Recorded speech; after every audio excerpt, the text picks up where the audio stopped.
Magandang umaga po sa lahat.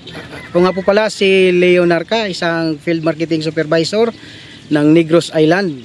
Nandito po tayo ngayon sa Canlaon City, no? Sa ating demo. Makikita nyo dito, mayroon tayong tanim na talong, o tinatawag nating eggplant. Isang variety ng East-West, ang tawag nito ay variety name is Fortuner. Kakaiba po sa lowland at saka sa mid elevation.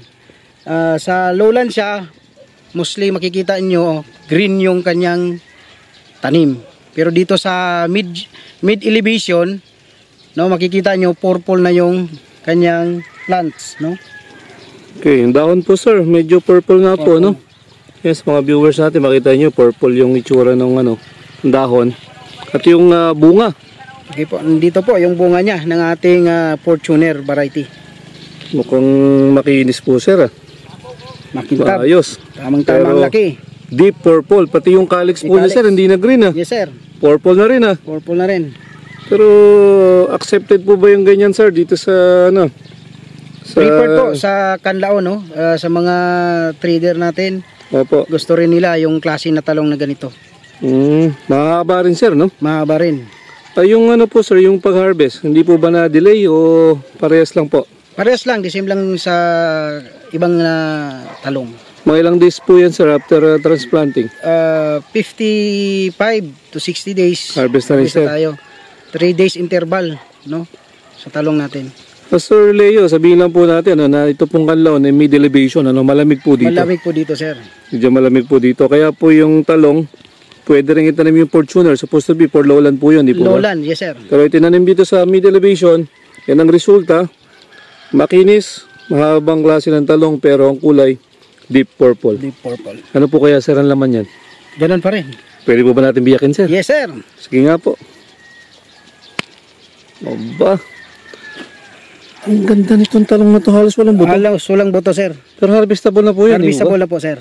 Tingnan nyo naman mga kasama, sa mga viewers po natin. Parang walang walang buto. Wala pa talagang buto yan sir? Walang buto sir sa ganitong stage na aanihin natin. Pero basta pwede pa nga tayo mag-ani 2 to 3 days . Pero medyo okay pa rin siya. Yung tigas niya, yes, walang ganong buto. Yes sir. Maganda pala dito yung ganyan. Tapos deep purple. Tapos ito po sir, mga kasama, ipakita po natin. Ayun, ang ganda . Ang ganda ng itsura niya . Tapos medyo matigas. Okay din yung sabihin ng shelf life nito. So walang ganong buto. Yes sir. Okay.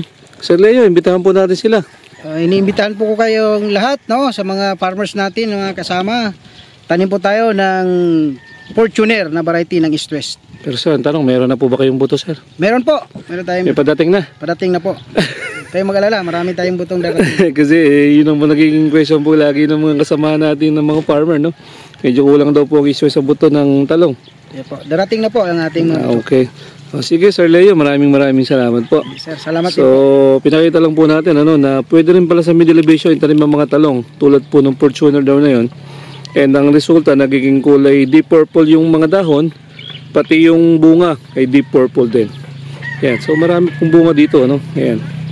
So mula po dito sa Canlaon City, ito po ang inyong Benjamin.